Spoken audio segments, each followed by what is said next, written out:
This video will show how to get active fault code information from the Mack Driver Interface.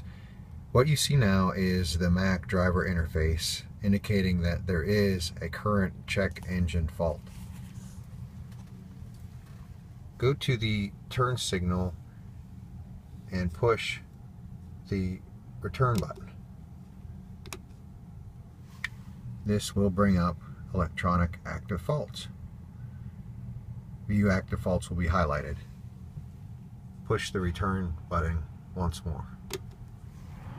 This will bring up engine faults.